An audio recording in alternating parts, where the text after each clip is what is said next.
Angry, angry, angry, angry, Aussie. Aussie. Aussie. Angry, angry, angry, angry, Aussie. Aussie. Aussie. Angry, angry, angry, angry. Okay, grooving on to the theme song on a Sunday night. Hi, Mega Leech. I assume you're still there.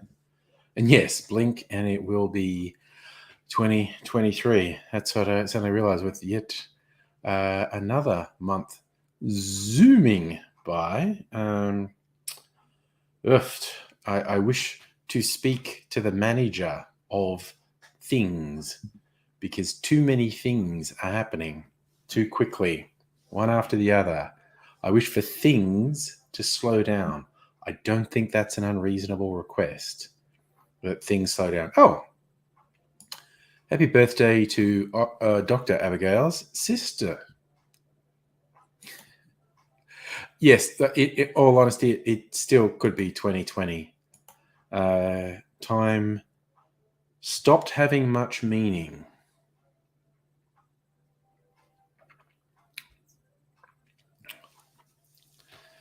COVID, did it start 2 months ago or 20 years ago? It's ridiculous. And here we are like 2.5 years in and we still don't know what's going to happen. That's fun. I mean, it's nice having vaccines and better treatments and everything because we would have been well up shit creek without that. But still, it's very volatile at the moment, and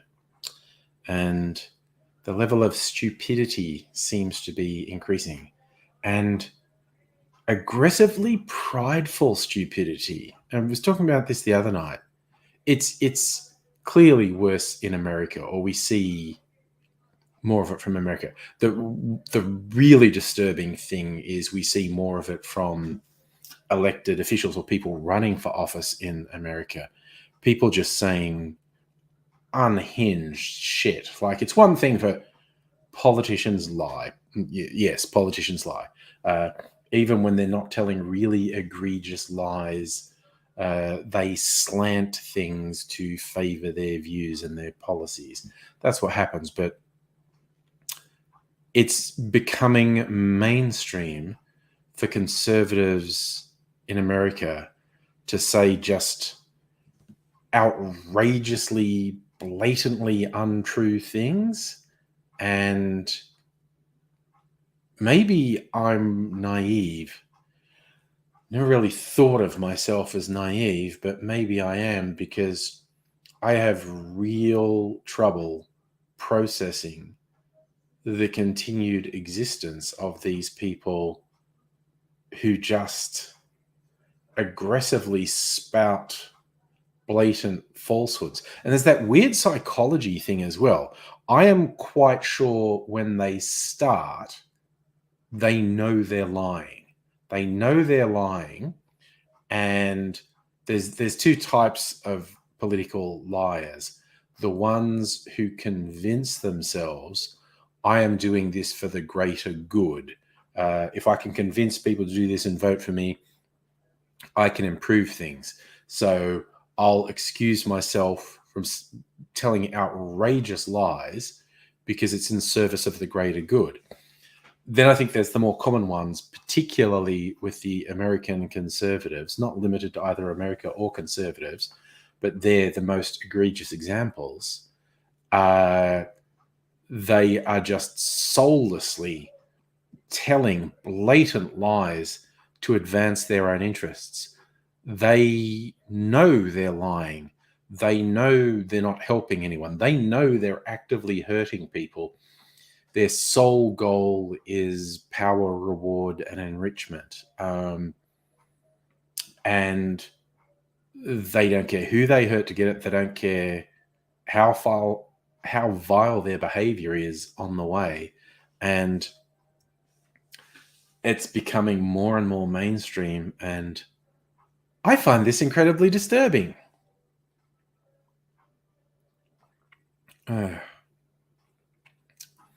Like there was a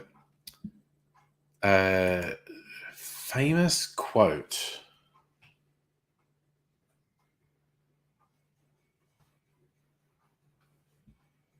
Um, 20th century.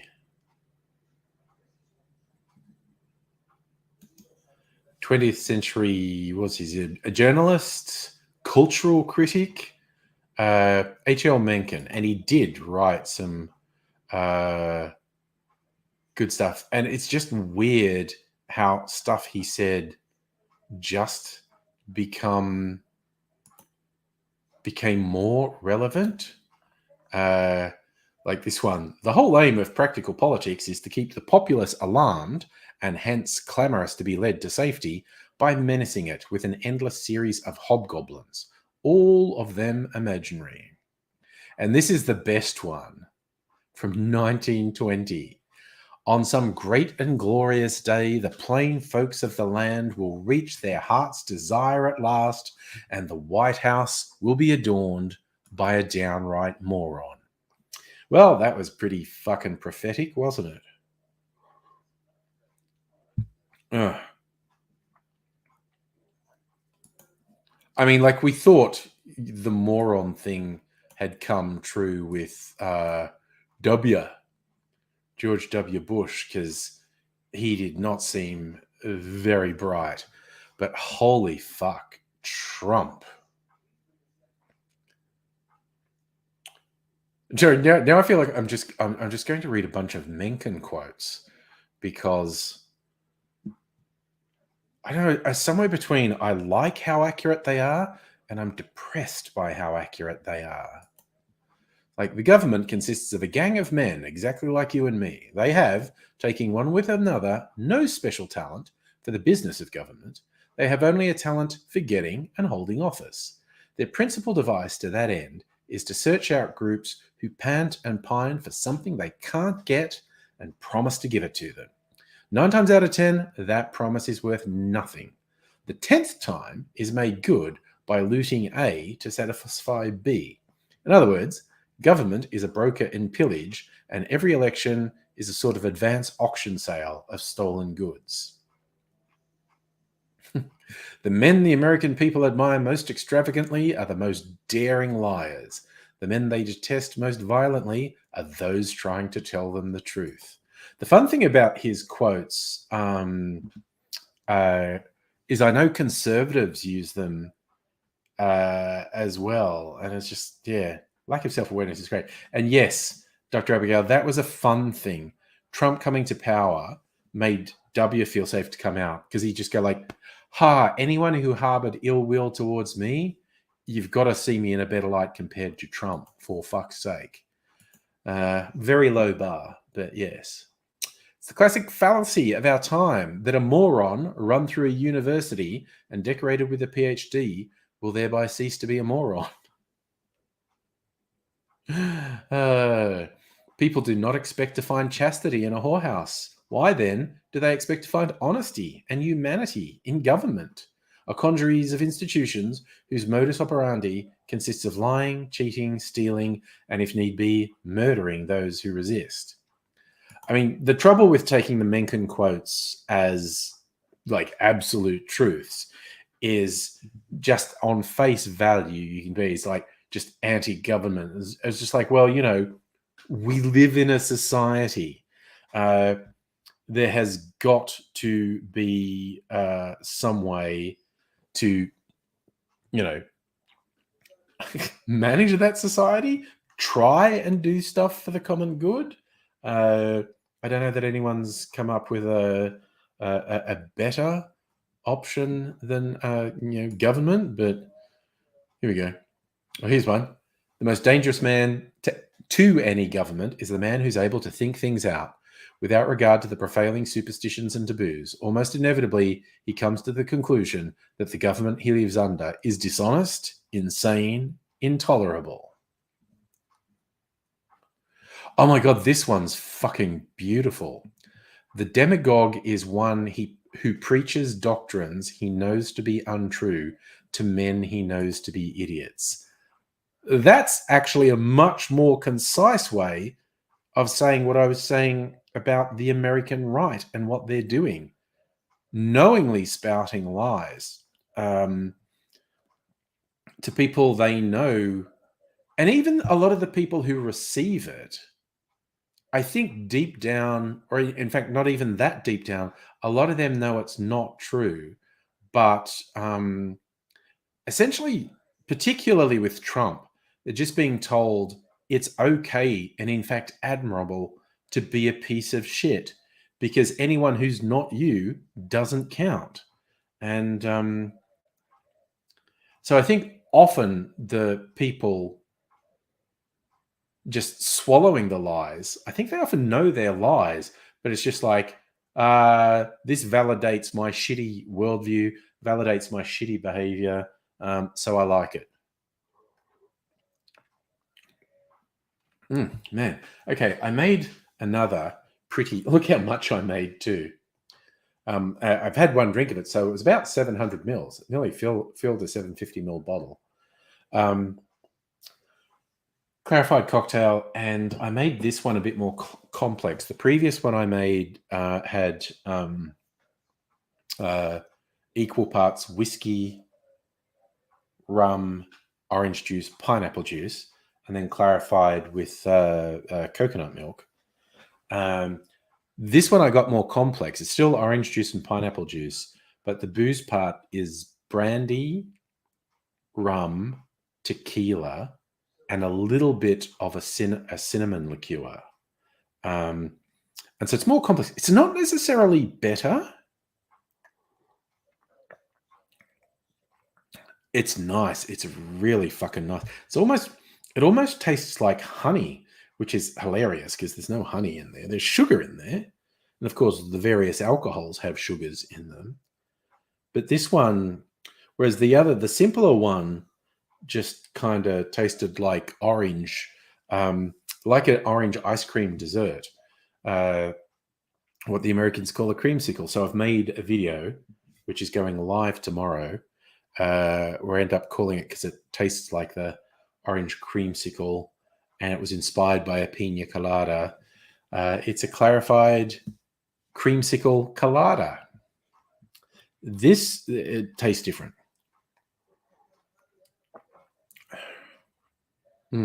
It's good.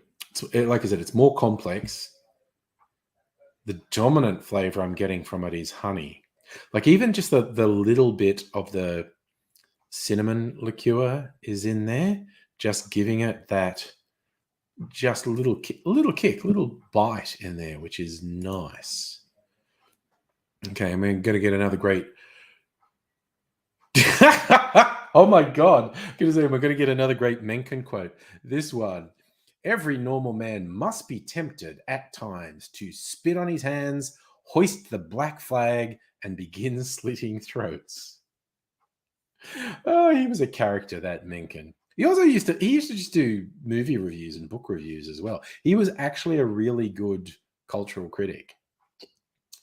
I don't agree with him. In fact, you're reading these, I think, God, I think I'd probably really dislike him as company. But yeah.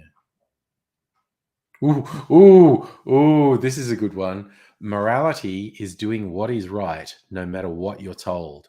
Religion is doing what you're told, no matter what is right. Damn. Damn, Daniel. Dr. Abigail, I think you're thinking of Van Helsing fought vampires? Mencken, at least verbally, fought Hitler because he was German, or at least his family was German. I think he was actually born in Germany. I'm not sure.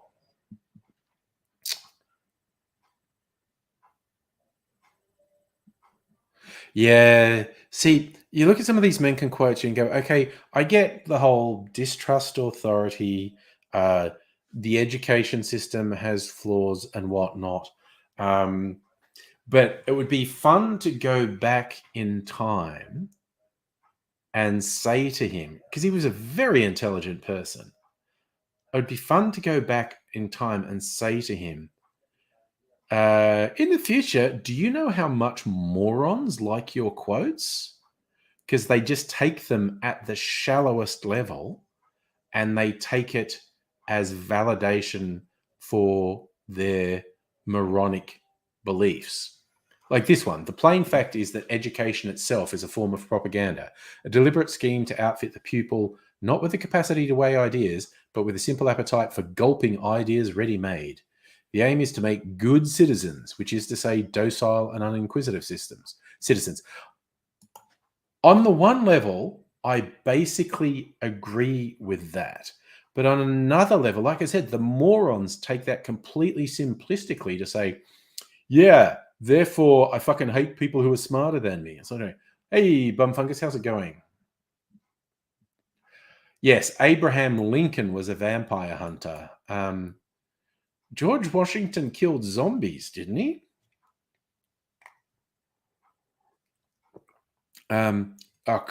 It's okay. That movie, Abraham Lincoln Vampire Hunter, not a perfect movie. Fucking entertaining though.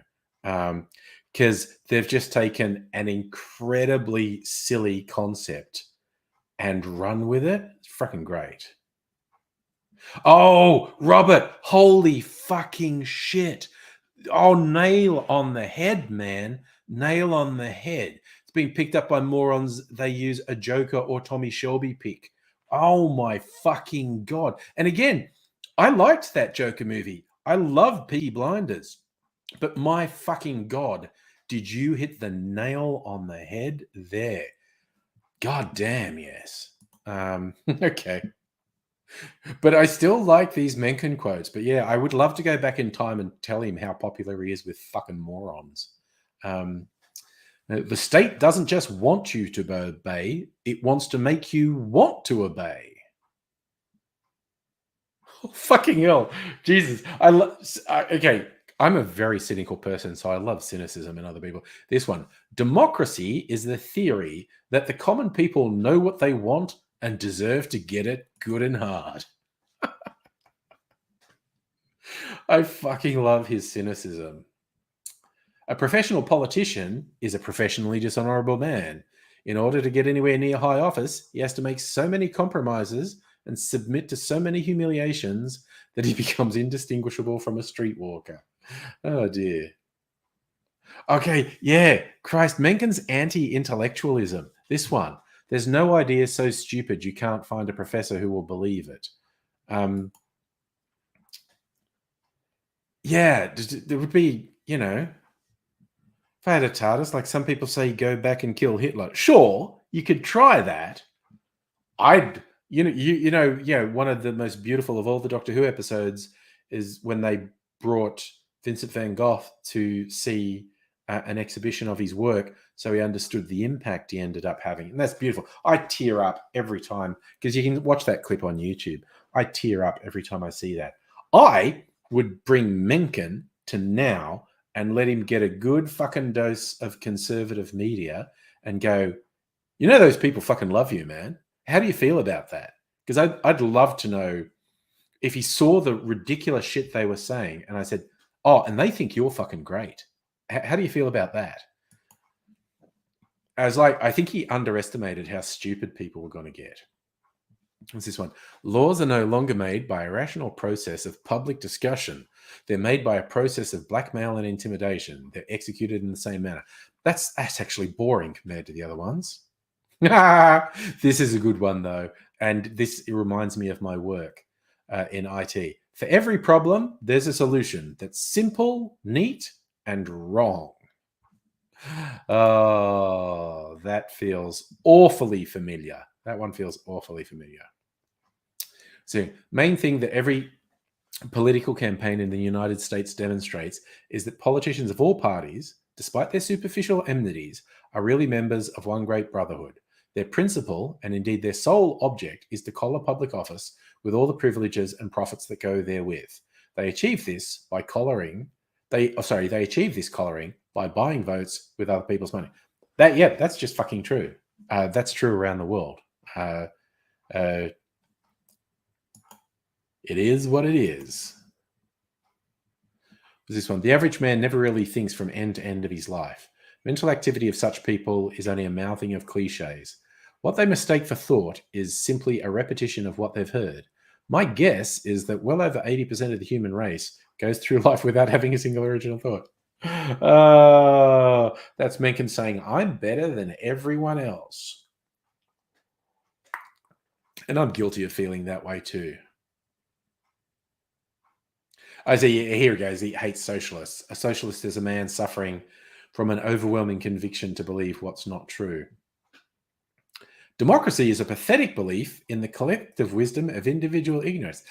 He kind of does seem to be promoting fascism, honestly. That might be being too harsh on him, but he does seem to be promoting fascism. And I'm with you, Dr. Abigail. Don't blame me. I voted for Kodos. So under democracy, one party always devotes its chief energies to trying to prove the other party is unfit to rule. Both commonly succeed and are right. See, that's a very clever quip. I bet he felt very good after that. Because that's a real smug one. I bet he felt very good about himself after that one.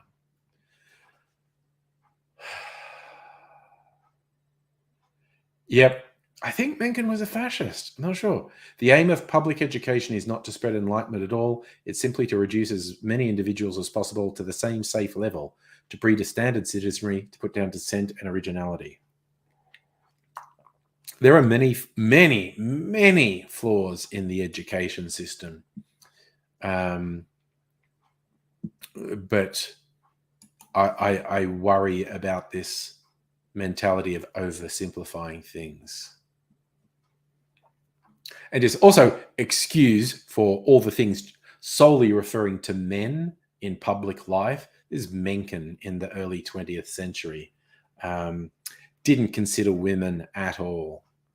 So when a candidate for public office faces the voters, he does not face men of sense. He faces a mob of men whose chief distinguishing mark is the fact they're quite incapable of weighing ideas or even comprehending any save the most elemental.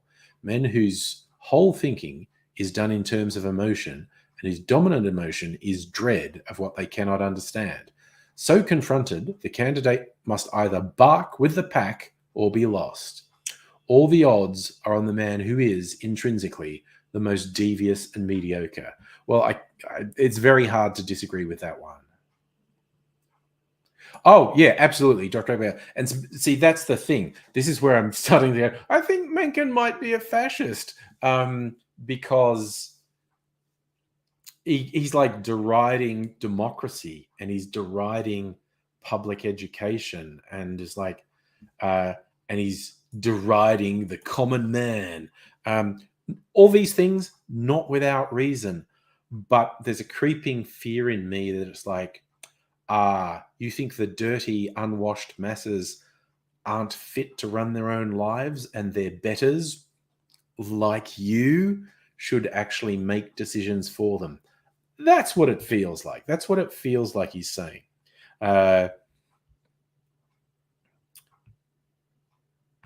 He's very interesting. I'm almost now compelled to find, books on Mencken. Were these things ever put to him? Like, dude, you sound like a fucking fascist. Are you a fascist? Do you want dictatorship? Do you want dictatorship of an elite? Do you think people are too stupid to look after themselves and they need their betters to do it for them? Because that's the vibe I'm getting. Also, a lot of those quotes is someone who's very pleased with himself. And that's the thing we can all fall into, I think. Oh God, Mimsy's at the door being a colossal weirdo. No, now she's gone out again. And now she's come back in again. She is a cliche. Mimsy, you're a goddamn cliche. But I think Mrs. Angry's wandering out. No, she's gone out again. Mrs. Angry was wandering out. Mimsy's going, maybe if I go out there and get fed. No, she's not going to feed me. Oh, but maybe she'll. She's being an absolute cliche of a cat. She might come up and say hello. You know what I'm going to do? Send a note. Well, I didn't get pissed last night. I did have a couple of drinks last night. Didn't get pissed. Friday night, oh shit! I watched the end of the stream back, and I was watching it going, yeah, I remember about half of this. I don't remember all of it. I remember about half of it. I did speak true words when I said, oh man, I'm so fucked. Mimsy, stop being a weirdo. She has come back in again. In the last 2 minutes, as I said, being a cat cliche, she's come in and out 6 times. She's an idiot. She is a senior cat. I think she has cat senility. I'm serious. I think she has. Oh my God, she's come back in again. What are you doing, you absolute weirdo? My God. Okay, you know what I'm going to get my PD. And she's gone out again, for fuck's sake. Okay.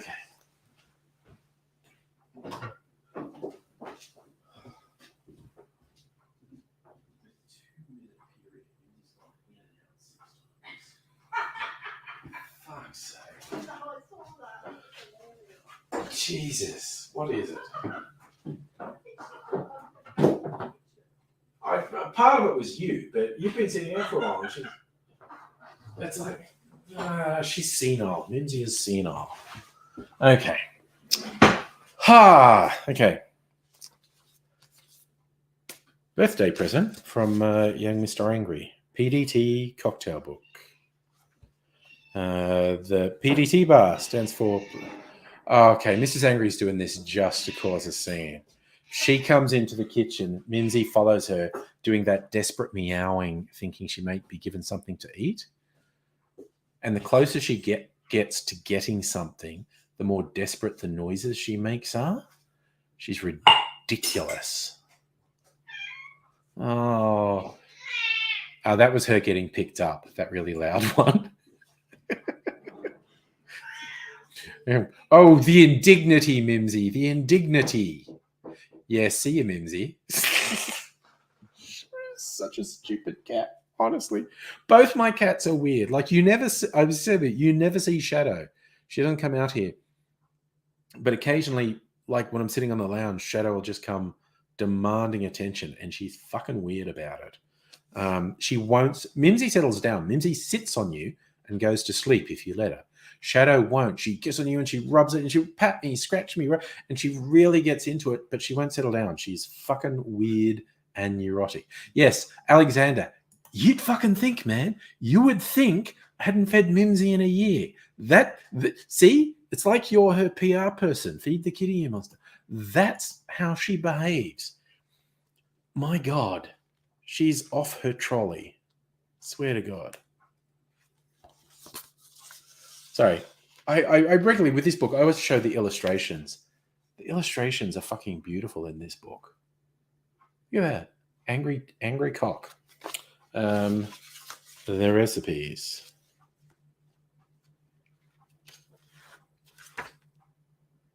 Oh, I think that's meant to sort of be the bar in a dark street. All right. So, some cocktails that are just numbers. Number 8, tequila and sherry. Well, I don't have any sherry. Number 3, cup. Cognac, ginger beer, vermouth, curacao, cherry, lemon juice, mint leaves, cucumber, orange. Holy cow. That's in. So muddle, mint, cucumber, and orange. Add all the ingredients, shake with ice, and strain.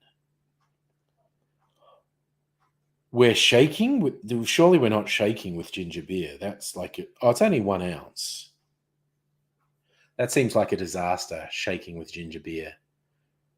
Foam up too much pressure, and your fucking shaker will pop apart.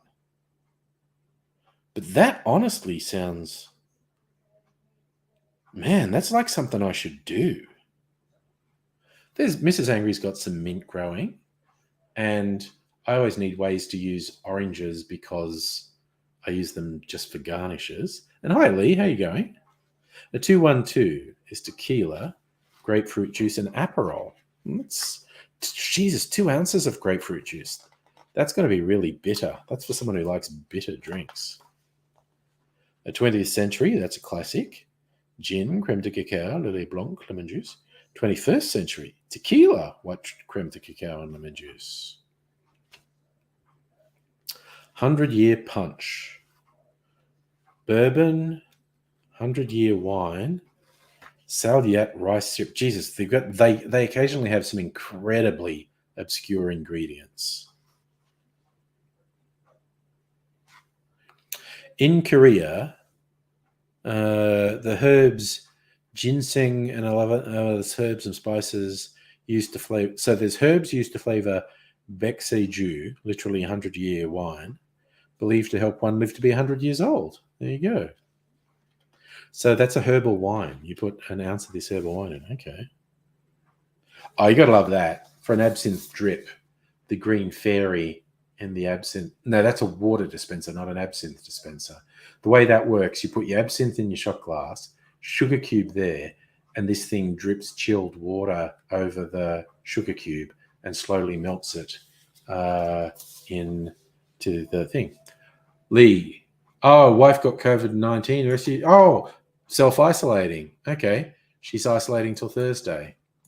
Well, I hope she survives it. Yeah, I've done that, isolated in the house. And it works. And it kind of does my head in that it works. But yeah, 2 of us in the house had COVID and isolated. No one else got it.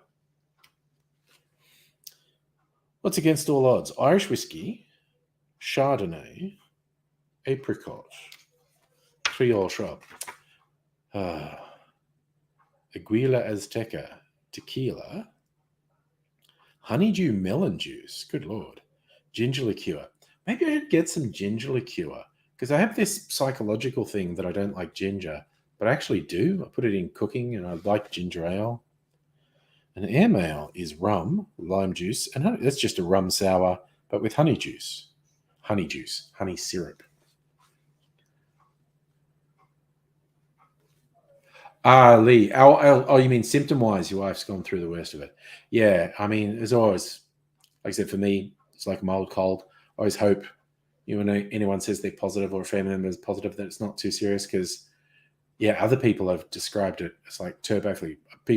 Even people who don't get seriously ill and don't end up in hospital, some people get seriously knocked about. They're just like fucked up for a really extended period. And Albert Mathieu.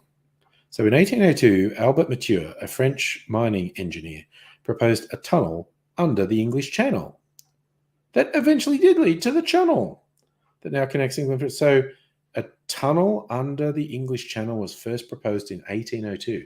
Well, he was pretty forward-thinking. And the drink named after him is gin, lillet blanc, green chartreuse, elderflower, and orange bitters. Americano highball, we don't want that. I don't like that. An Algonquin rye whiskey, dry vermouth, pineapple juice. I actually finished my pineapple juice and I don't want to open another tin. So we won't do that. An apple daiquiri, rum, lime juice, apple schnapps, simple syrup. Ooh. An apple daiquiri. That sounds kind of nice. Oh, Lee. Okay, so your wife got sick enough to go to hospital. I'm glad she's better now. Nice. Salumi. Little bit tipsy, back from some drinkies. I hope you're well. I'm doing fine. I'm looking for inspiration. I might do this apple daiquiri. Yeah, actually, I like the sound of that. But I just remembered I've got a couple things in barrels here that I want to taste, see how they're going. I think the vodka in particular, I might decant, make a video with it during the week. Maybe make a martini with it. All right. So I'm going to get a shot glass for tasting stuff before I make that. Oakley dokley, to quote Ned Wood Flanders. Yeah, shot glass. I might do this. This is a stylish little glass, my little cherry hearing glass. Okay, look at this. We've got these little scratch on my hand. It's nothing dramatic, but I did it on the fucking oven door. I had the oven door open, and I just misjudged. And this isn't a burn; it's a scratch. I just misjudged where it was, and I sort of smacked my hand across, and I went, "Ow, that hurt!" And I didn't really pay attention. And then 15 minutes later, I looked, and there's a little scrape. It's just a scrape. I don't know if it's going to bruise. It might bruise tomorrow. Look all gnarly. Okay, so what's up here? Gin. This has got gin in it. What gin did I... Oh, it's the gin cocktail. Okay, that was on the 25th. Which was only Monday. Okay, I want to leave that for at least another week. The rum. Okay. This is the apple liqueur with a rum base. Oh, yes. Bum fungus, I bruise like a peach. I'm a delicate little peach.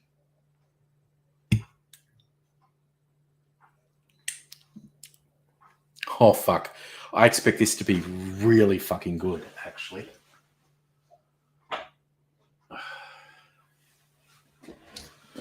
Right.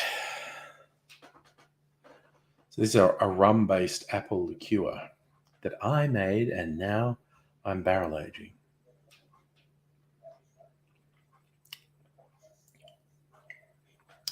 Fuck me, that's... Oh my God, that's fucking good. Oof. Might leave it one more week. Oh my God, that's nectar of the gods. All right, a little bit of water. Clean out the glass. Cleanse my palate. Ooh. Like, that would probably be good with soda, actually. Just turn it into a tall drink. And it would be comparative. If you did that as a highball, put a couple shots of that in a highball glass, ice, top it with soda. Oh, God, maybe even ginger ale. Would that be weird? I'm probably going to try that. Now I've got this idea in my head. Oh, okay. So, Alexander, what was that? Okay.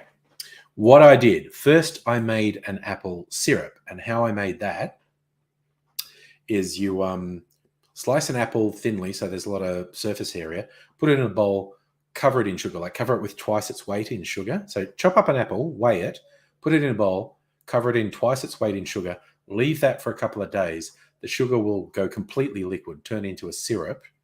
And then I had this bottle, Bundaberg put out this limited edition. They call it a campfire thing or something. It was like a salted caramel and macadamia flavored rum. I tasted it. It did taste like salted caramel and macadamia, but it had sort of a bitter aftertaste that I really didn't like. And I was like, you don't like that? And okay, I made a really good bourbon-based, to die for bourbon-based apple liqueur. So basically, 200 mils of the apple sugar syrup, 700 mils of the rum, and leaving the apple slices in it for like a week or two. And so now it's this appley salted caramel. I feel like there's almost notes of cinnamon in there now. It might just be my imagination. But it's fucking great. It's a thing I recommend. If you have like a dark spirit that you're not hugely fond of, like the bourbon I made it with was Maker's Mark.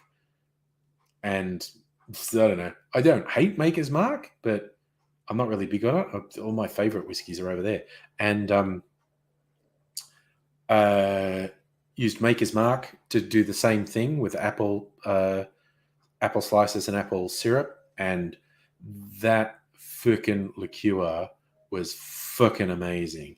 Dr. Abigail had some of it, if she's still here. Don't know if you remember. I took it over to your place, one of the streams from your place, Dr. Abigail.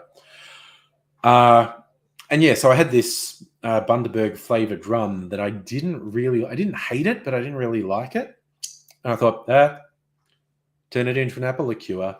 And also, yeah, with the bourbon one, I split it in half because I tasted it and I fucking loved it. And I split it in half and barrel aged half of it and not the other half. And then the barrel aged one was way nicer. So I'm barrel aging the lot of the rum.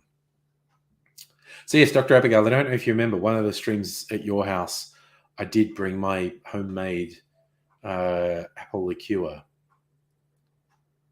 Sumi, your cat's mad with you. Oh, because you're still giving the cat pain meds. Yeah, cats never know what's good for them. All right. Now, oh, Micro, what did you stumble into? Big question. I'm going to taste my barrel aged vodka. It's been in here for a few months. Probably going to take it out this week. Let's have a little taste. It's funny, I don't know. What am I going to do with barrel aged vodka? Make martinis? I don't know. I'll look up some vodka recipes. Wonder if I'll be better with a barrel aged vodka.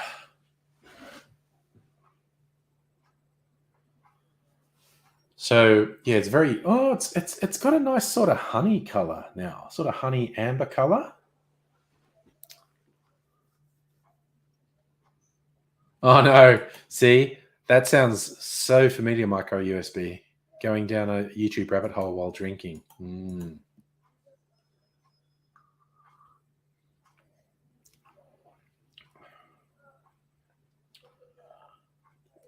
That's really nice.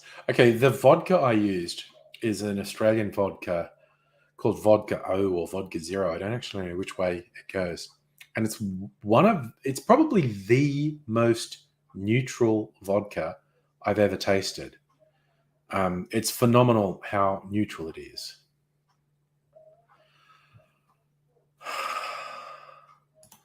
Micro, no, I don't think China's a threat.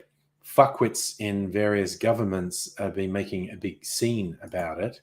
I mean, honestly, if China decided to be a threat, we'd be fucked. I just think China's more inwardly focused rather than expansionist.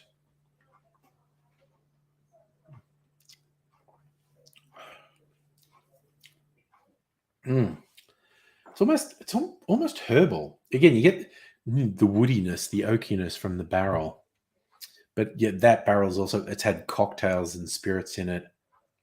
That is actually quite nice. I think I will definitely make a martini with that. Oof. Okay.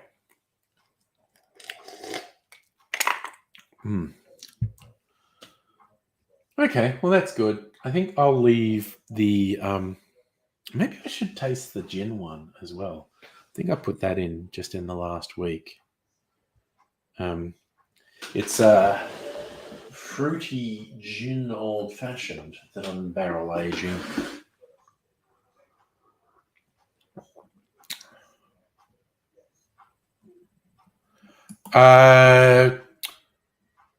Micro, I think the people who face the biggest issues from China, obviously their immediate neighbors, places that they think is their territory, and that includes, of course, Taiwan.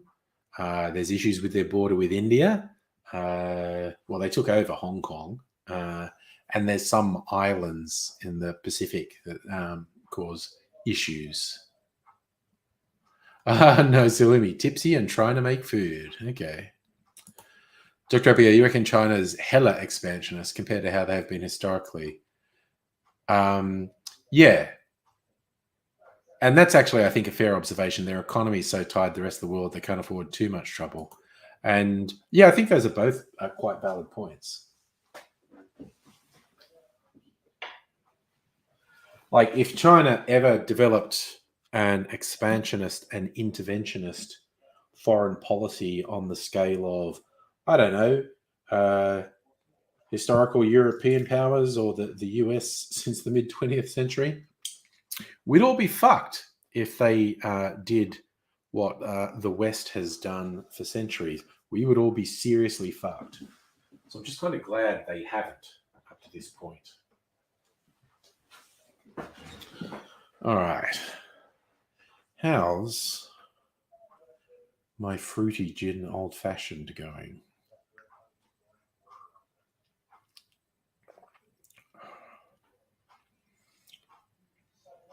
Well, that's nice.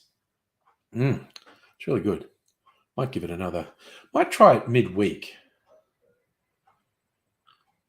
Try to get on Tuesday night stream. See how it's going.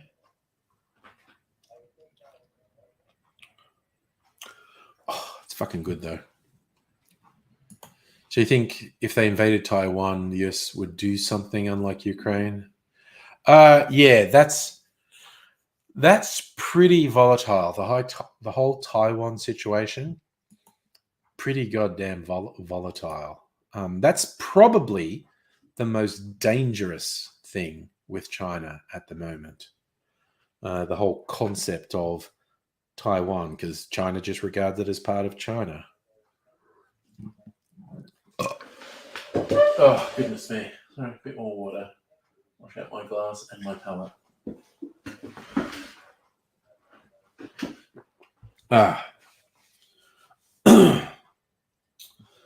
Oakley Dokley. All right.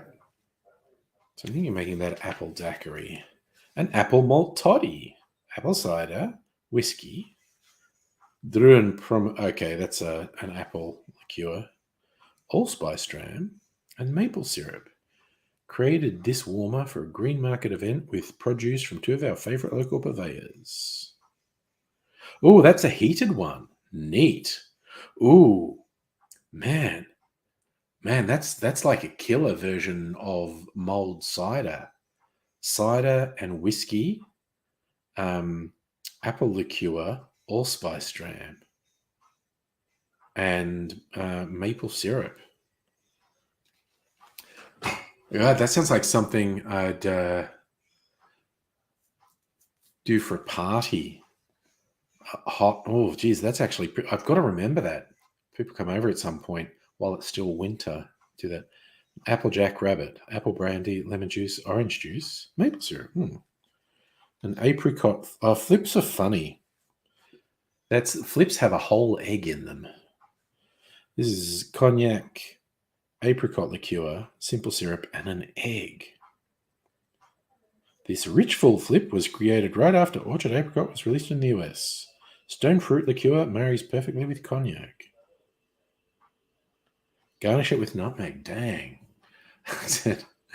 It's not an invasion if it's a special military operation. Jesus Christ. Fucking Putin. Yes. Do a flip means something different to me. It's not jumping off anything. It's just putting an egg in a cocktail, which then kind of makes it like it is anything, gives it an almost custard quality. An archangel is Plymouth gin with Aperol. There you go. Astoria Bianca gin and vermouth and bitters. That's just a really wet martini, basically. Aviation. A beach bum. Rum, pineapple juice, lime juice, apricot liqueur, orgeat. Beer and a smoke. Mezcal, lime juice, bitters. What's chula? Cholula. Oh, and you top it with beer. Yeah. Yuck. I don't like beer. I don't like beer cocktails. Oh. Well, Alexander, I did make a barrel-aged cocktail that I copied from another place that called it a barrel roll. So I also called mine a barrel roll. So I've done a barrel roll. Oh, you're trying to do all the things. You probably need to do less of the things. You probably need to sit down for a while.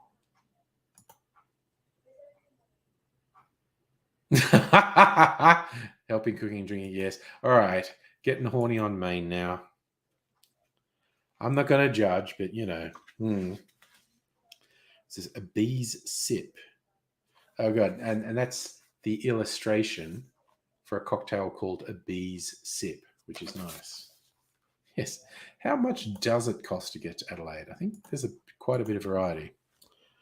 What's this? Chamomile infused pisco, sake, and honey liqueur. Goodness, that's pretty involved. Benton's old fashioned. Oh yes, bacon fat wash. God, I should get Saltsmith bacon and fat wash some whiskey with it. And yes, micro. It does depend. It's only like a 1 hour or less flight from here to Adelaide. I think you can actually get very cheap flights. I don't know. I haven't travelled for years, so I'm not sure. A Betsy Ross is cognac, port, Grand Marnier. A Betulip, birch infused whiskey, rum, lemon juice, and maple syrup. Rye whiskey, aged rum, lemon juice, and maple syrup.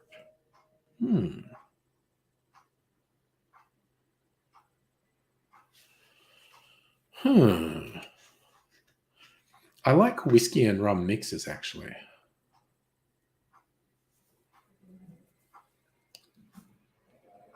So yeah, for you, it might be about 3,000 US. That could be it. We do have some trains between the major cities. We actually have these touristy trains that go literally across country because it's like 4,000 kilometers from Sydney to Perth. And there's a train that does that called the Indian Pacific. Very expensive because it days, if not a week or more, for a train to get all. And so you have sleeper cabins and whatnot. So doing an Indian Pacific run is actually really quite expensive. And then there's one that goes up the middle from Adelaide to Darwin. That's called the Ghan, Ghan. Also very expensive. But yes, we do have trains between the major cities. Long time since I've done that. I had done the train between Sydney and Melbourne more than once.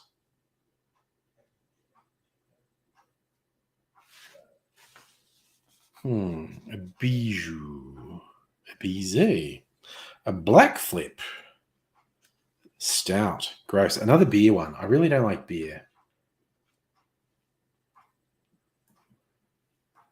So, Dr. Abigail, trains are about $115 one way, take about 10 hours, Melbourne to Adelaide. There you go.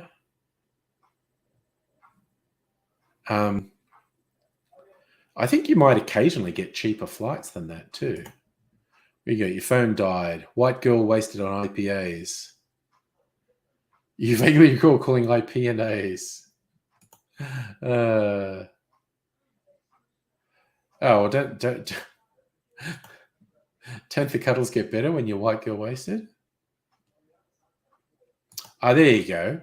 Bum Funkers, I don't know if you're just familiar or if you looked it up. A 6-day package on the Indian Pacific. So it takes 6 days to get Sydney to Perth. It's over $3,000.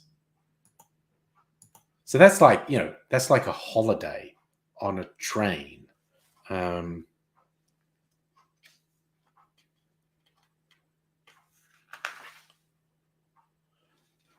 Lots of drinks with black in the name. Black Star, black vodka, lime juice, grapefruit juice, sambuca, simple syrup. No, I don't like that.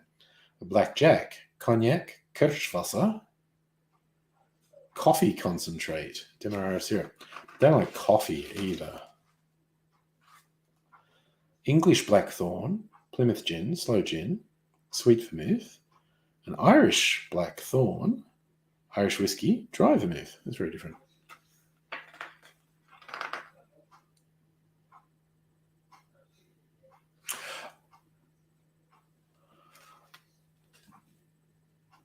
Oh yeah, that's what I thought. You get flights for $70 to $80. Another Blackthorn Rose, Gin Rouge, which I actually have. Yeah. Oh, and I actually have rose syrup too.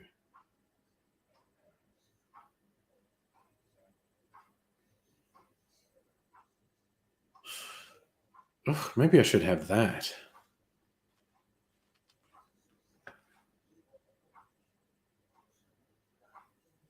God, now I'm really tempted.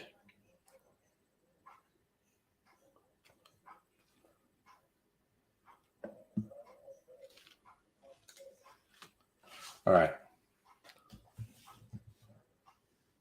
So I what are we? Okay, make it my last alcoholic beverage. All right, so I think I'll use one of my barrel aged gins here. Which ones do I still have? Ooh, the Starward Lime Gin. Everyday Salvation. Barrel aged black lime gin. And which fruity gin will I use? Ooh, bloody Shiraz. Fuck it, yeah. All right. Rose syrup, and actually have some rose syrup over here. Oh man, it's all coming together. So, what is it? 2 ounces, half an ounce. Lillet Rouge. I knew there was something else. All right. I don't think I have my jigger. Where's my jigger at?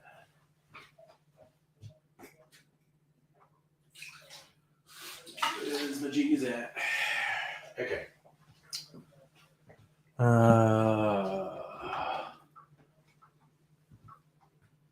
Sure. Yeah, there it is. Well, it's Coquille Rossa, not Lillet Rouge. I argue that's better. Okay. All right. So me in bed with ramen. Opie's medicated. Friends has been so. Well, the last one's important. Advising your friends you actually got home and you're not dead. All right. So gonna do 2 ounces of this gin.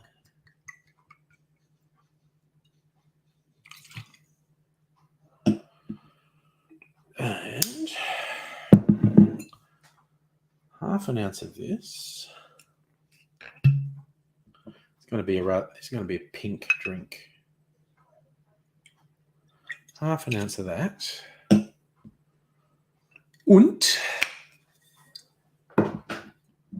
half an ounce of this. I'll be keeping this bottle with the beautiful paint on it. Probably be a while till I finish this, but half an ounce of that. And just a splash of the rose syrup. That's okay. Maybe a bit much rose syrup. That's okay. Oh, yeah. I love ramen too, Dr. O'Bear.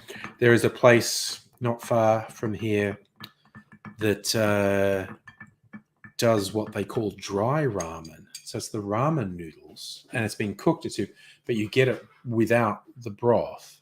I mean, I like ramen in soup, but they're dry one, and you get it with, your choice. Be it like veggie or like deep fried chicken or deep fried pork or whatevs, and it's super fucking yummy.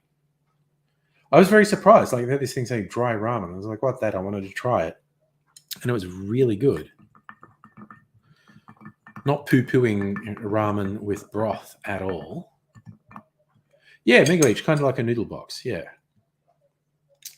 I told you it'd be a pink drink. Red, sort of bitter aromatized wine, and a red grape infused gin.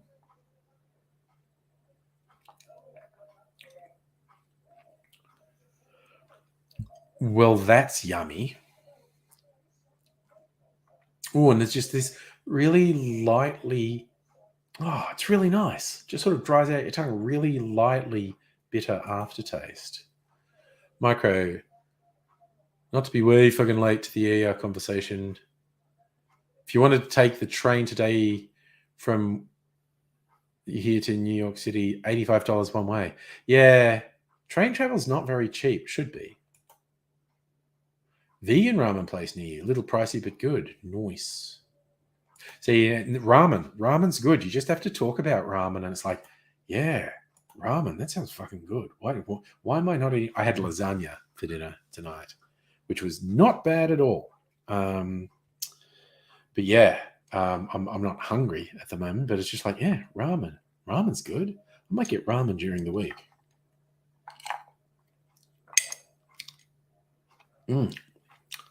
That is actually really good.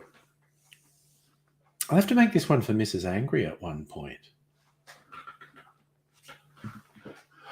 What was it called? A blackthorn rose. I should make a note of that so I don't forget it, because I forget shit all the time. And then I occasionally remember it. At times when it's of no use to me. Oh, see, I'm the same, Micro. I'm not vegetarian, but occasionally I get vegetarian dishes that are just freaking killer. And you just want more of them. All right. I got a little book I write things in. I'm going to write this one in so I don't forget. I wanted to make it for Mrs. Angry. And yeah, I will go with that as well. I've had various vegetarian things that absolutely compete with meat things, and I'm quite the meat eater. Ooh, a 4-bean chili. Nice. And again, yeah, it's very easy to make a bean chili that's very good, I think. All right, so this is called a blackthorn rose. I'll make a little note in the book. All right.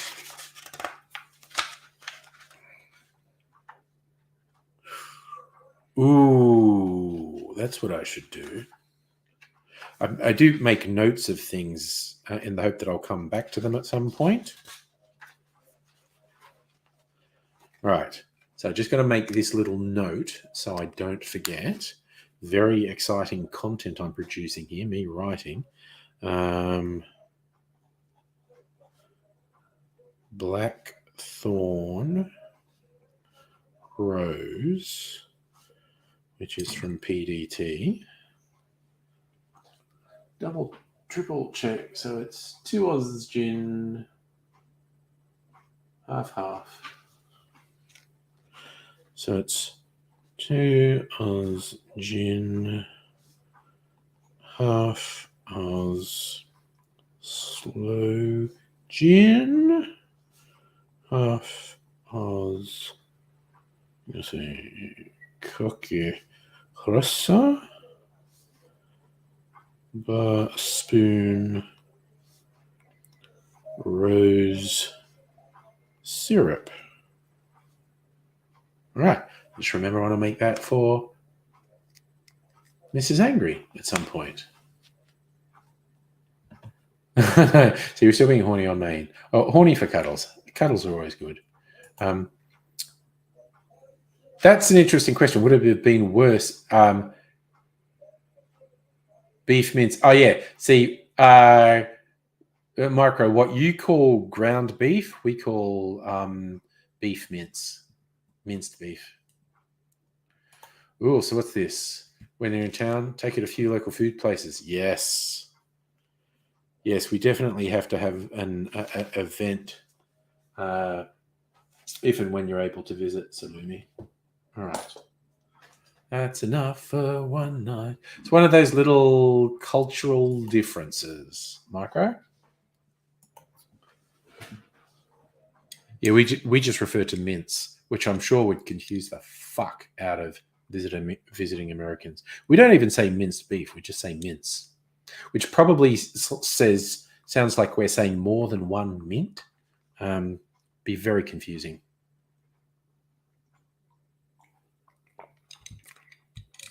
You need things to stop depleting you of money. I understand. Yeah, Michael, I've found a couple of vegetarian places do great stuff.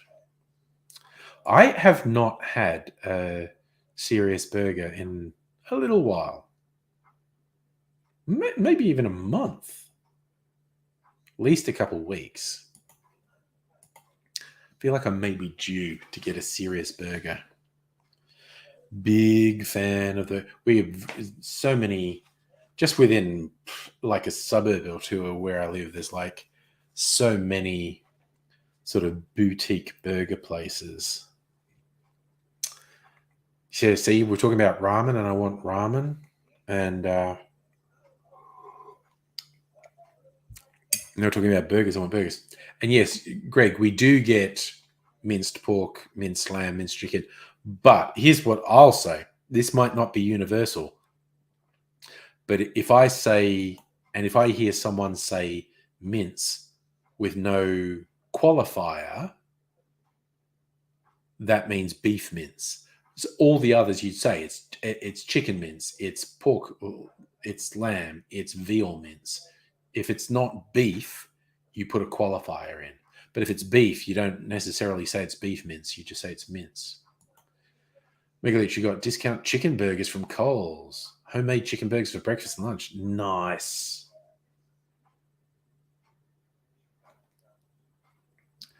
Yeah, Micah, we just call everything burger. If you put it in a bun, it's a burger. Vegetarian burgers are often either like a huge mushroom, uh, uh, a chicken patty. Vegetarian ones you sometimes get be either like a vegetarian patty, so it's like ground up various vegetables that can actually be quite reminiscent of beef, or fucking halloumi cheese. I had one once that was like a huge fucking mushroom and some grilled halloumi, and oh my god, it was so fucking good. Micro fish burger would be ground up fish. It would be a patty made from ground up fish and put into a burger bun. Unless it's mince pie. Okay. That's not universal because where I grew up, if it referred to a mince pie, it would have been referring to mince beef pie. Fruit mince pies was something I only discovered later in life. Simple country folk. We didn't have that sort of fancy stuff when I was growing up. But yeah, we don't say mince pie, we say meat pie. We would say meat pie.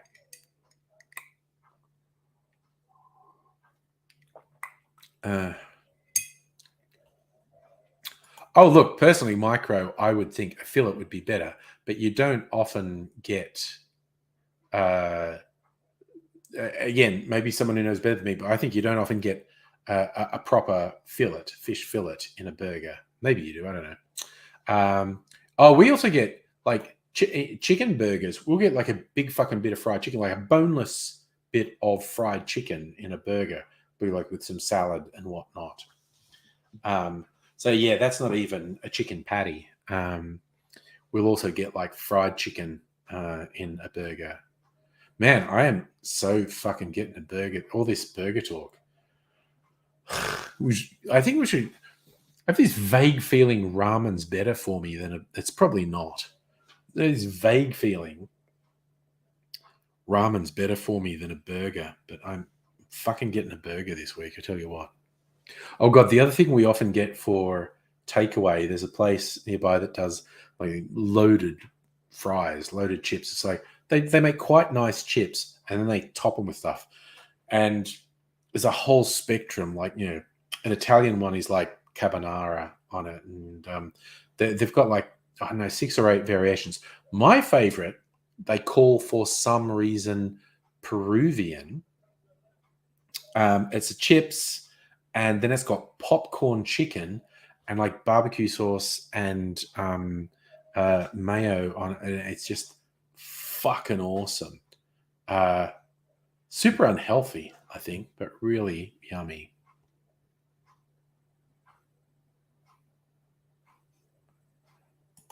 Oh, see, that's okay, Marco. That's a fun thing. You referring to various things, particularly at the chain burger places, as sandwiches, trips Australians out because sandwich for us is slices of bread. It isn't a sandwich unless it's slices of bread. If it's in a bun, that's not a sandwich. So Megalit, you made what we'd call a chicken burger using chicken patties, cheese, bacon, mayo, coleslaw. Oh man, that sounds friggin' great. That sounds friggin' great, honestly. Oh, yum. Yeah, I think Mrs. Angry would definitely like this drink because we've taken to making uh, gin old fashions with one of the fruity gins. But this is like a normal gin and a little bit of fruity gin and a little bit of this, which is a lightly bitter aromatized wine. It's a flavored and fortified wine. I think it's fortified. What's the fucking percent on this? Yeah, 16%. So it's a flavored and fortified. So there's some spirit and some flavors in it, like herbs and whatnot. Actually, did they say what's in it? This Rosa is based on red varietal wines, unique in our region, and famous for imparting notes of wild roses and summer berries. These are blended with herbs, fruit, and spices, notably gentian, cinchona, and citrus. The brilliant colors are 100% natural, enjoyed on ice with soda or sparkling wine with a twist of lemon or grapefruit. So they're not saying what they've fortified it with because it's not just wine. 16.5, they've fortified it with something. Oh, shit. Chip sandwich with mashed potato. So meat pie sandwich. Are you actually talking about putting a meat pie between two bits of bread? Or taking the filling out of a meat pie and put, because I could go that. I think in America that would be a sloppy Joe. Chip sandwiches with mashed potato sounds fun. I'm big on just chip sandwiches. Yeah, why are we talking about food? I'm so glad I'm not hungry because I had some fucking lasagna, which is quite filling. But all this talk of food, my god. Yeah, a burger doesn't have to be beef. It's anything but in a bun is a burger. It's literally so you're literally talking meat pie between two slices of buttered bread. I don't know how you'd eat that without him, but go you, Abigail, is all I'm saying. So, so chips is like French fry things, except our chips tend to be thicker than, say, McDonald's French fries. So it's literally bread, French fries, chips, and potato mash, and put another bit of bread on. Holy shit. Bum fungus, a lasagna burger sounds great, actually. There's a place, I was going to say it's not far, it's actually a little bit away from me, Fifth Wave Cafe, and they do super fucking weird over the top shit. And they would do things like, if they were doing, I don't know what your lasagna burger was, but I think how they would do it, it'd be like a formed lasagna, and then they'd chill it and like cover it in a breadcrumb coating and then deep fry that and then put that in a burger. This place, one of their less over the top things that I had was a taco where the taco shell was all cheese. They basically melt a bunch of cheese and then form it into a circle. And then before it fully cools, they bend it into a taco shape and then fill it. So your taco shell is not a taco shell, it's fucking cheese. They do really weird over the top stuff like this. Oh, shit. So the lasagna replaced the buns with a Wagyu beef burger. Fuck me. Okay. It was lasagna, beef burger, lasagna. Okay. I am assuming you ate that with a knife and fork. I don't think you could hold that and eat it. Michael, you don't want mashed potato in a sandwich? Dude, no rules, man. No rules. Yes, the Poms call it a chip butty. Also, I have to admit, I haven't done it for a while, but crisps like potato, we call them all chips in Australia. What everyone else calls potato chips and potato crisps, we just call them both potato. But potato crisps, I have in the past done a sandwich that was a potato crisp sandwich and fucking enjoyed it. I feel I haven't done that for a while. It's also got the thought on my head, maybe I should do a potato crisp sandwich again because I have fucking enjoyed it in the past. Ooh, Dr. Abigail, tuna and mashed potato. Wild. Salumi, you need to warm things up before you bend them into odd shapes. Yeah, there you go. That's what's the line from Pitch Perfect? Where one of the girls is hitting on another girl and the girl being hit on says, I'm straight. And the other one says, so spaghetti until it's wet. I get. Salumi's definitely a bit tipsy, continually being horny on main. But that's fine.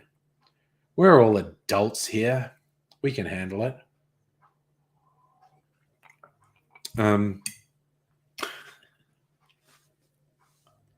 You know what? Actually, Dr. Abigail, I got a kind of gourmet meat pie from the supermarket the other day.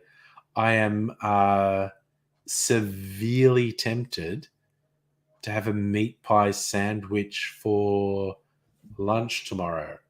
Yeah, see? Yeah, I knew. Dr. Abigail picking up what Salumi's laying down. Micro, throw random food together. Peanut butter, mashed potato sandwich, mustard. Yeah, dude, I bet someone's done it. I bet someone's done it. I bet someone's done it. It's also like we marvel in. I know it's done kind of as a joke and kind of ironically, but also kind of seriously at the various state fairs in the US. There's a competition to what they can deep fry. Like they sell phenomenally weird shit deep fried. And I think it reached the most extreme thing it could possibly reach when I saw some places were selling deep fried butter. And what that was like a stick of butter that's frozen, so it's rock hard, and then it's coated in batter and breadcrumbs and deep fried. So when you get it, it's still kind of solid, but the butter's obviously melting. Yes. So Micro knew where I was going. Micro knew exactly where I was going. Deep fried butter. Dr. Abigail, what you do is you cut the top off, mix tomato sauce into the filling, put the pie in the sandwich, then eat. You know what? There is a better than average chance I'm doing that tomorrow. Better than average chance.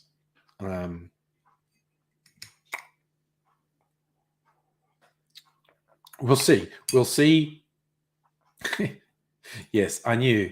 I think the deep fried butter was.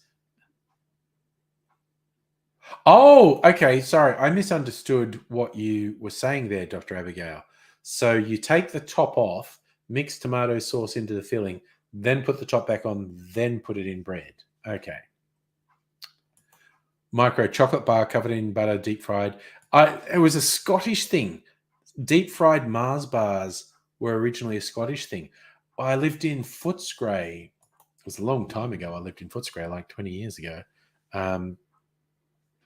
There was a fish and chip shop on the corner that did deep fried chocolate. So they started with deep fried Mars bars because that was the one everyone knew. And that's the same thing. You freeze a Mars bar and then coat it in batter and breadcrumb and deep fry it. But they would do deep fried Easter eggs. They did all these different deep fried chocolate. I actually got, because I had to do it. I had to do it once. I did get a deep fried Mars bar once. And unsurprisingly, all the sugar in the Mars bar had caramelized. So, yeah. Oh, yeah, deep fried ice. Yes, country town Chinese restaurants. Fuck yes. I grew up with that shit, and it's the same deal. Americans call it bomb Alaska or baked Alaska, and you can get some very upmarket versions in restaurants. One place I really like does a baked Alaska, and it's fucking wicked. It's got like a biscuit base for micro for you. That's a cookie base, ice cream, and meringue on the outside, which they sort of torch, sort of thing, and so the outside is warm. The ice cream on the inside is frozen really hard, and it's fucking deadly. Yeah, so Bumfunkers, you got a place that does deep fried ice cream? Yes. I haven't had deep fried ice cream for a while, but Greg hit the nail on the head. It's like Chinese restaurants in the past did it. And still American deep fried ice cream, Metro Adelaide, 90s, 2000s. Yeah. Oh, you sent me a picture of a tuna casserole. Nice. I have not had a deep fried ice cream for a little while, but yeah, I've had like the baked Alaska, bomb Alaska. Okay,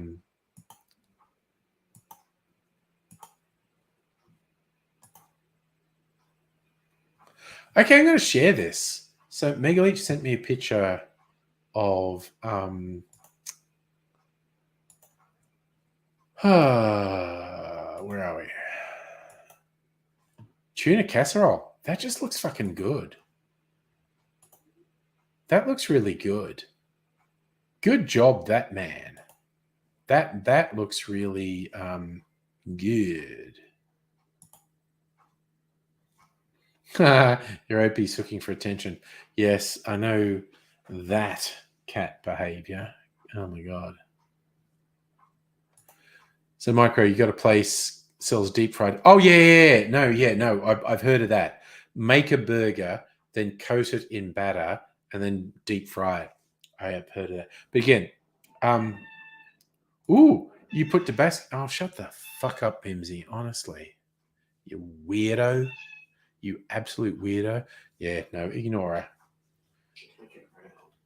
Yeah, I know. She's like, ooh, I think Dr. Abigail's doing innuendo. What are you tracking up? Noodles. Okay. It's a late night snack attack going on here. What the hell are you dragging out of the pantry that makes so much noise? It's a pack of noodles from a bigger pack of noodles. It's fair. We can't stop talking about food. I now want both ramen and burgers. Yeah, Micro. I go see what cold shower time. As I say, people being horny on Maine. We're all grown ups. We can deal with it.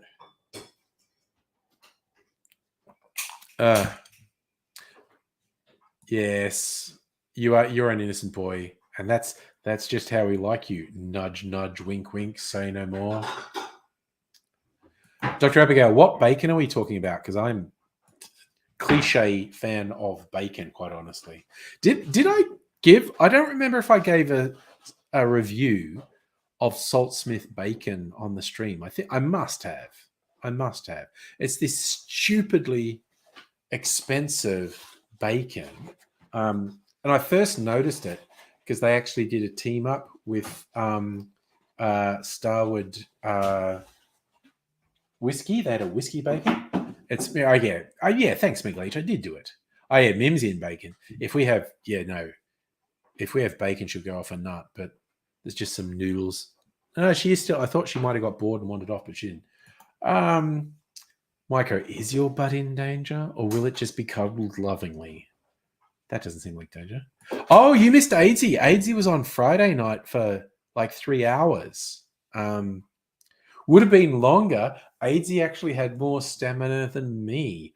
I hit the drinkies a bit hard on Friday night, and after about 3.5 hours, I went, yeah, you know what? I'm done. I'm going to bed.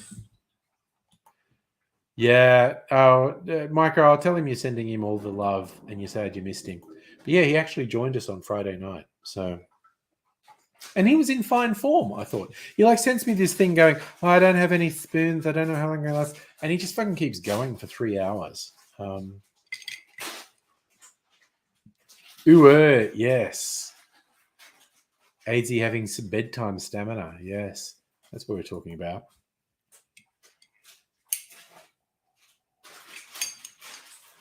All right, what are we? Nothing. I need to drink some water.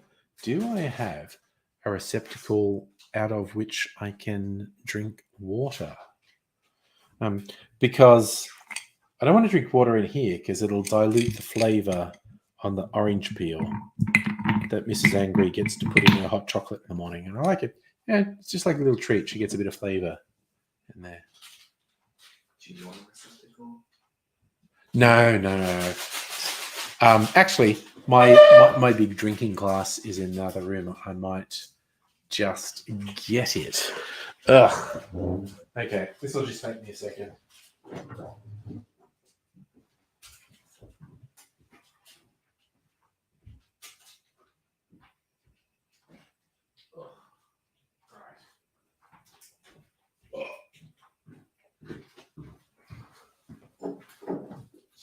Yes, hello, Mimsy. Mimsy just looked at me and did a meow like I'm going to give her something. Like, no. Ooh. Say, I made another cocktail from the book you got me for birthday. This is a really good book. It's got really good stuff in it. Yeah. Yeah, I'd been told it was a good book. It's very good. Got some excellent recipes in there. All right, so I'm just going to drink some water now. I'll start with, my ice has been melting. So I'll drink this. I wanted to have a little taste. This is one of my frivolous and more than slightly expensive purchases. Because I was blown away. Starwood were releasing a gin. Like they're rapidly becoming Australia's premier whiskey distillery. They're winning just huge awards around the world. And their whiskies are fucking great. And they released a gin, not just that, a barrel-aged gin. 48% ABV too. And there were only 550 of these made. And I got one of them. So, small batch, home to our one-off releases, distillers source special ingredients, unique barrels, trialing something new. This barrel-aged black lime gin is a special release just for friends and family of Starwood. Like you had to be on their mailing list to even know this existed. Distillers have crafted a citrus-forward gin with black limes as a focal botanical. Aged it for over 2 years in a used Starwood whiskey barrel to develop an unmistakable flavour profile. This is what always I get a bit of a laugh. That time when we had the raid from Twitch, when there was fucking hundreds and people saw the booze, and someone asked like, what's the rarest thing you've got? And I think what they really meant was what's the most expensive thing you got, because when they think rare, they think it's costing thousands of dollars. And I went, well, this is pretty fucking rare. 550 bottles of this exist in the world. And it wasn't cheap, but it wasn't stupid expensive. And yeah, I just drink it. What does it smell like there? The normal juniper from gin. And I'm not really smelling limes. Like I'm seriously smelling something like strawberry. Oh, it's the barrel. It's the whiskey. I'm smelling like the sweetness from the whiskey off it.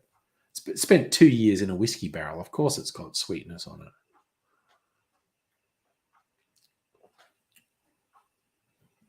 Oh, wow.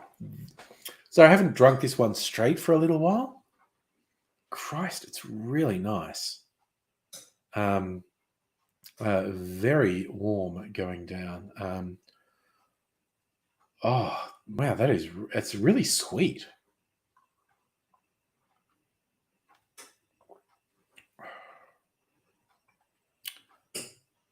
Oh, I can really taste the barrel though. My God, it made a really good cocktail. It's really nice straight. That's something I don't have to cope with often, Salumi. Cats trying to bite me. I think your Opie is a bit more feisty than either of my cats. My cats are just weird. They're not so much aggressive. Mimsy was just like, okay, look, I'm going to show you on the little cat tree here. So Mimsy normally sits here. She can't sit up there now because I put my barrels up there. So she normally sits on that level to say, but there's a scratching post down here. See, she's fucking dismembered it. She has really, this is, I don't know, quite a few years old. I don't even remember how much. But there's like a thing down there, a little ladder that's got a scratching thing. Oh, it's all dark. You can't see it. But the scratching post there, she's absolutely fucking dismembered that. Shadow uses that one sometimes, but not often. There's another scratching post somewhere else in the house that Shadow's more likely to use. Micro, which... Oh, you don't like tasting the barrel. I guess it depends what it is. So for me, when I say tasting the barrel, there's a little bit of smokiness and a little bit of oakiness. It's like, yeah. And I get if you don't like it, that's fine.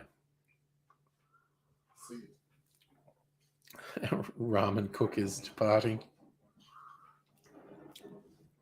Oh man, that is really fucking nice. Actually, just gin with a sweet gin, a citrusy gin with whiskey flavors in it as well. It's really fucking nice. It's very good. I forget how much I paid for it, but again, it wasn't stupid expensive. But not even sure what they have on their site at the moment. Starwood Whiskey. What are they selling at the moment?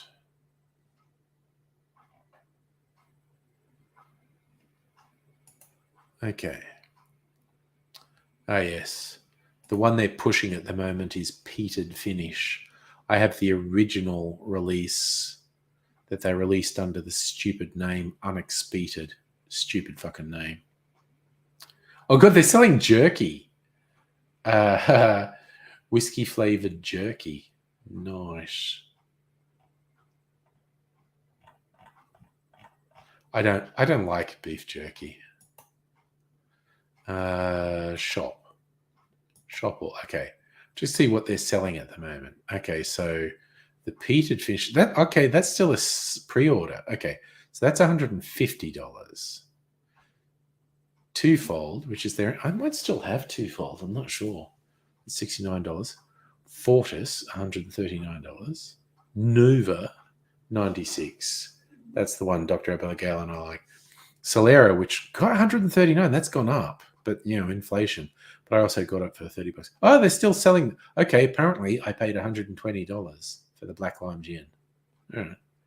Ginger beer cask, $150, which I used to have. I used it all. It's probably my least favorite one I've had. Ooh, damn, the sticky toffee apple. 100. That's fucking awesome. Hungarian oak single malt, which I think I still have. Personalize your own single malt. Nice. And then there's a bunch of sold out ones that they used to have. Unexpeated. Yes, I had that. Actually, I've still got ginger beer cask. Dolce, I had some of that. I liked it at first, but then I kind of went on. Octave Barrel. I think I've still got some Octave Barrel. I'm such a hoe for the whiskey. Silly, we're going to run away soon? I mean, so am I, soon-ish. If you're tired, you should definitely crash out. Yeah, see, the things like Kraken and whatnot, flavored rums, they're a personal taste thing. Some people love them, some people hate them. Ooh, okay, pineapple rum, micro. This is one I recommend. Plantations Stiggins Fancy Pineapple. Very much recommend this one if you want a pineapple rum. This is sourced in Barbados, but it's blended and bottled in France. But it's Caribbean rums that are blended and bottled in France. Micro, you like jerky? See, I'm not a huge. I basically don't like jerky. No qualm with anyone who does like jerky. Your preferred rum is anything with Dr. Abigail. Well, look, we can organise that, Salumi, honestly. Let me clean this little glass out. Oh, fucking hell, Mimsy just jumped up on my lap, caught me by surprise. Okay, you know what? Go sit up here. Oh, shut up. Sit up there. Say hello to the people. You silly cat. What are you doing? Settle down and say hello to the people. You weirdo. She just caught me by surprise, jumping up onto my lap. Didn't even realize she was there. I just realized I haven't actually tasted this one straight for ages. So I'm just going to have a sip. Sippy sip. You don't want whiskey. You don't want rum, Mimsy. You want scratches, don't you? Don't you, Mimsy? You want scratches. Yeah, she does those yowls when you pick her up, Salumi. But, you know, now she's getting scratches under the chin, which she likes, so she's happy. You big sooky cat. That's what you are. You're a big sooky cat. Yes, you are. Yes, you are. Ridiculous beast.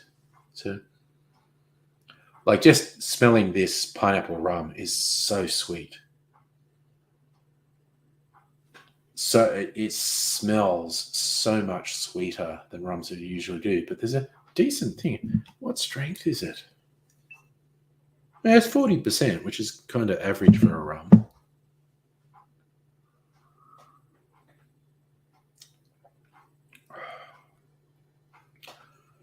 That really tastes like pineapple. My God. That really tastes like pineapple. It's so sweet. Oh. It's pretty good. Yes. Plantation, Stiggins Pineapple.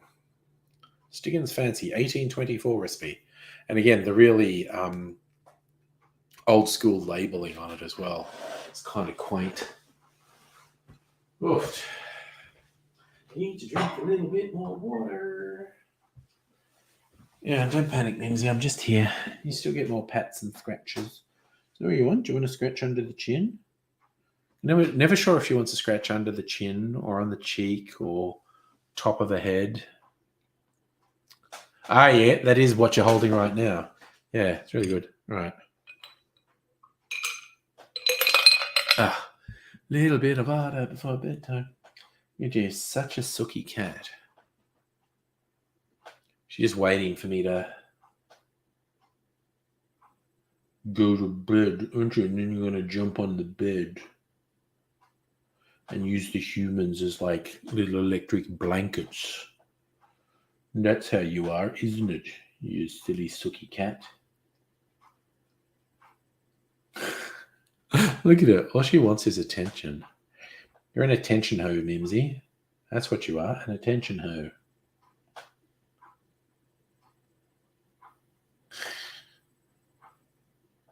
Oh my God, she's ridiculous. She's absolutely ridiculous. Let's see. Definitely not having any more booze drinks tonight, but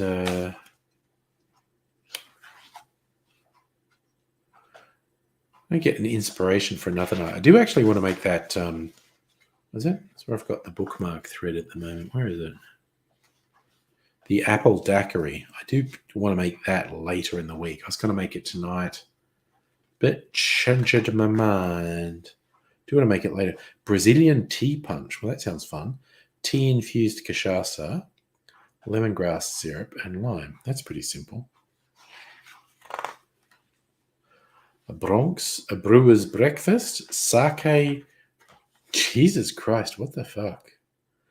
Sake, corn whiskey, and Galliano.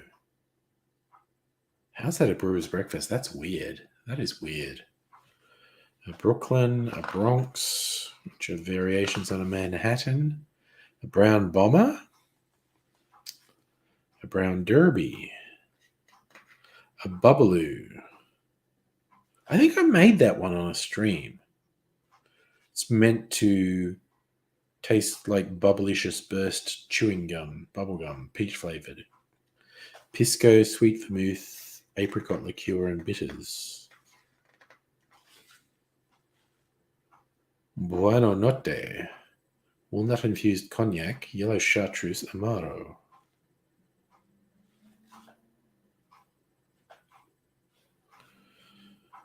Cafe Arroz, horchata, tequila, Kahlua. Cameron's Kick. Scotch whiskey, Irish whiskey, lemon juice, and orgeat. Caipirinha or Champs-Élysées. There's a cocktail called a Champs-Élysées. All I hear is that Art vs. Science song from, God, it's probably 10 years ago, from way back. The Champs-Élysées is a busy street. Song was called Parlez-vous français. A Cavalier, Cointreau, lemon juice, cognac, orgeat, apricot preserve. That's interesting. A champagne cocktail. It's just champagne with an Angostura bitter-soaked sugar cube. Ugh. A cherry pop, Plymouth gin, lemon juice, maraschino liqueur, simple syrup, and cherries. So you muddle some cherries with simple syrup, add everything and shake with ice.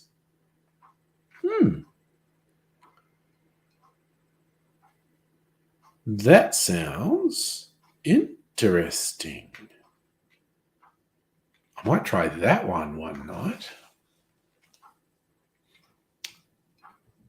Dr. Abigail, which NoFX song are we talking about? Is that Champs-Élysées or Parlez-vous français or something else? If I missed something else. Coconut water, rum, yellow chartreuse, and 3 bitters.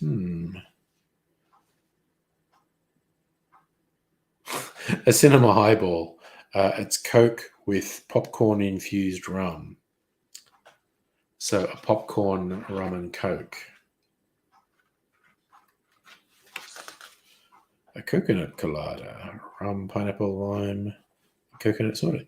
A cloister, gin, chartreuse, grapefruit. When I say grapefruit, I don't really like grapefruit. A Champs-Élysées, okay. Okay, so Marco, you know the NoFX song too. I don't, as it turns out, obviously. A condiment cocktail, tequila, Benedictine, sherry, lime, celery bitters, mustard. A coda, rum, white rum, lime juice, allspice rum. Ooh, that's another whole egg. It's called a coda because in music, a coda, which is Italian for tale, is a passage that brings conclusion to a particular piece. So that's a drink at the end of the night.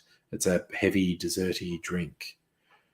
2 different sorts of rum, lime juice, allspice rum, syrup, and an egg. Honestly, that also sounds pretty good. That's kind of like super fucking boozy eggnog right there.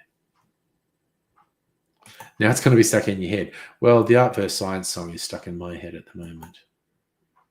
Remember me saying that? I don't know why people want to know the lyrics. It's just a shitty French poem. Nice. Conquistador, rum, tequila, simple syrup, lemon juice, lime juice, house bitters, and egg white. So it's like a rum tequila sour and splitting the juice between lemon and lime. That sounds good. That's another one I want to try at some point. Yeah, okay, you go off and do your thing, Mimsy, you little weirdo. Okay, I'll try and remember to look up. Actually, you know what I'll do? the music app on my phone, I'll look up No FX Champs-Elysees. I'll listen to it tomorrow. Come on, YouTube Music. Let's go. Okay, so we go No FX.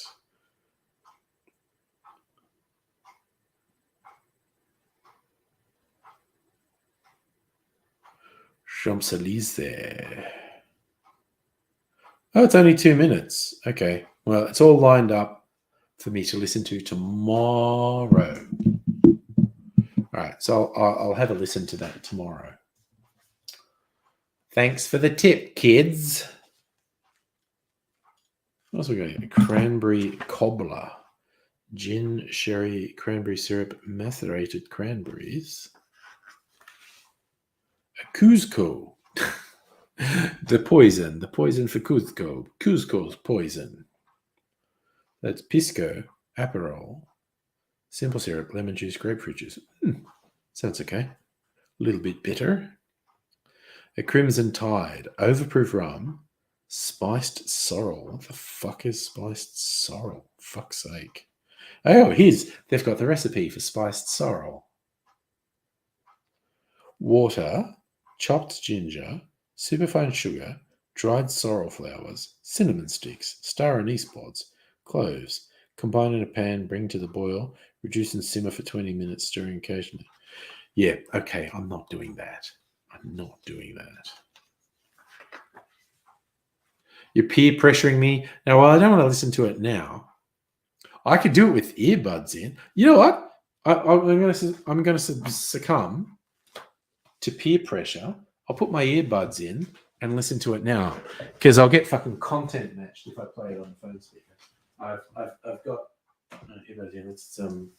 Let's do this. I'm going to succumb to peer pressure, and we'll do this, and that's going to be some quality video viewing. Me listening to something. All right. All right. Let me stick the little earbuds in, and there's my YouTube music, and we'll play this. Okay. Starts very loud guitar riff, which I'm on board for. So long and thanks for all the shoes. Big driving drums. It's like power pop punk.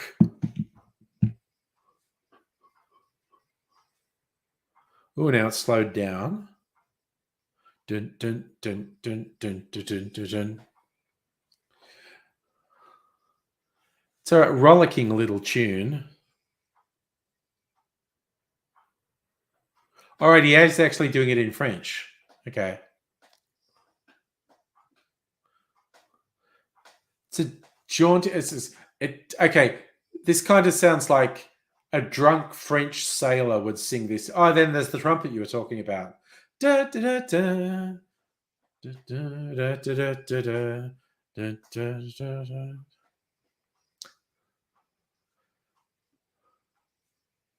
Da, da, da, da, da, da, da, da. Da, da, da, da, da, da, da, da, da, da.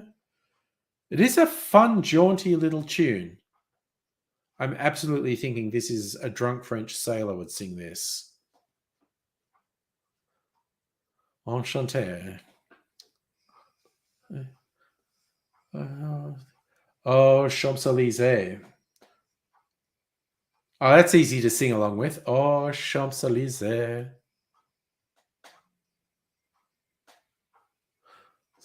Elysees. Oh, now it's sped up again, doing the power pop punk thing.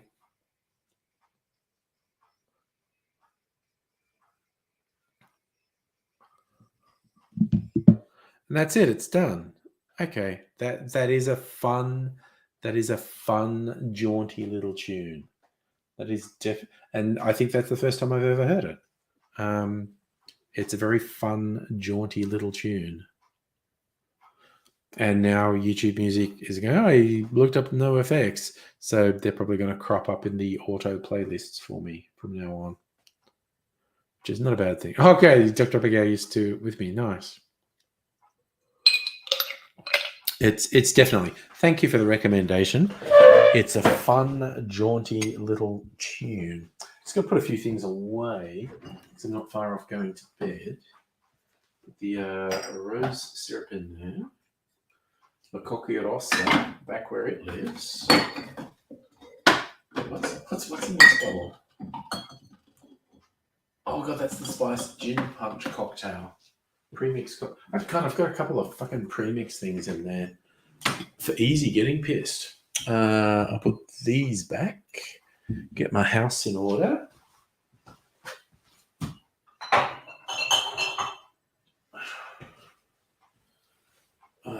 Okay, so that was basically very good. Okay, it's a good night. All right.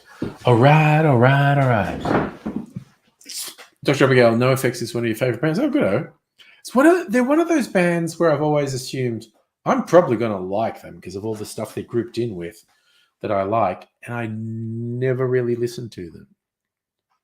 I'm basically completely unfamiliar with NoFX's oeuvre,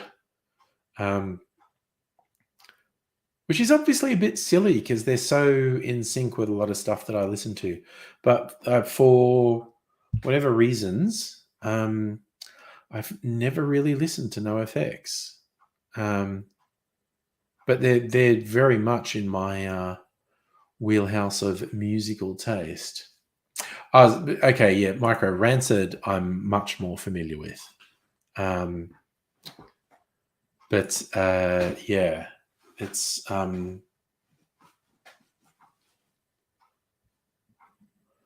Micro's saying bass solo in Maxwell Murder is awesome. Neat.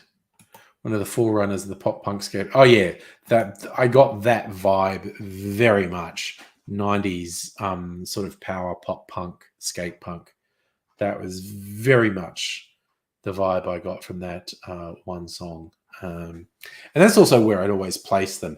And again, I think considering all the stuff I do listen to, NoFX is right in there in that selection. It's quite weird that I've never really listened to NoFX because it's right in there with the stuff I do listen to. And I have no real idea why I never listen. Oh, I haven't eaten my cherry. This is sign-off time. There's definitely sign-off times. We get on to close to 10 o'clock. Eat my maraschino cherry that hopefully absorbed a bit of flavor from a couple of drinks.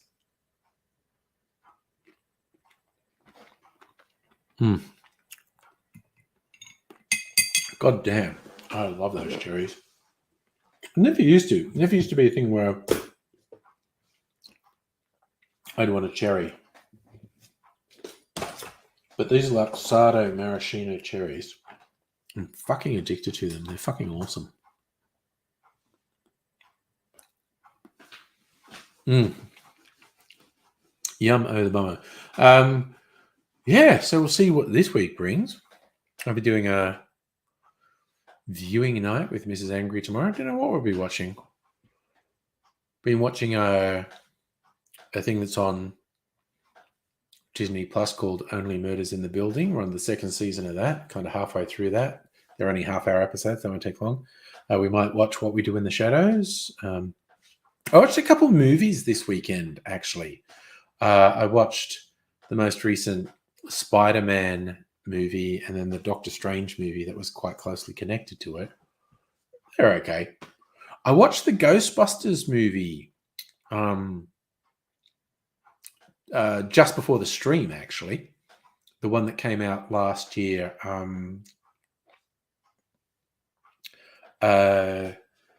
What's it called? Afterlife? That was fun. That was entertaining.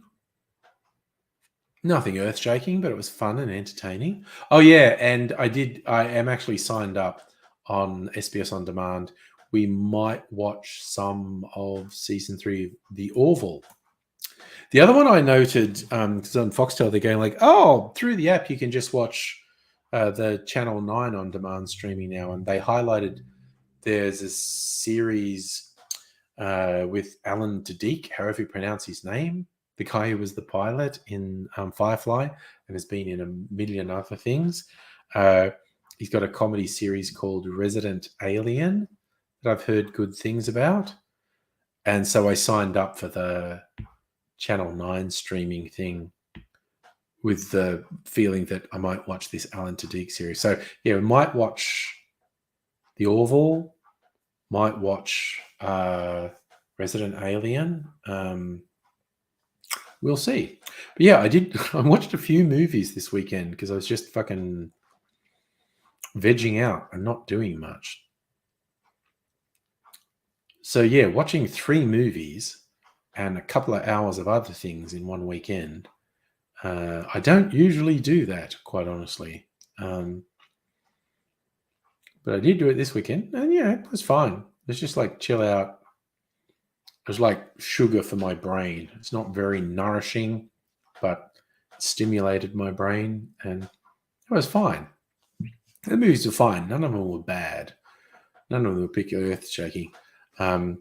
There's a few I'm waiting, which I think will very soon be free on the streaming services. Notably, the Matrix movie that came out last year and the Everything Everywhere All at Once movie. I want to watch that. I know, the old man's getting a bit fucking over the top watching 3 movies in one weekend.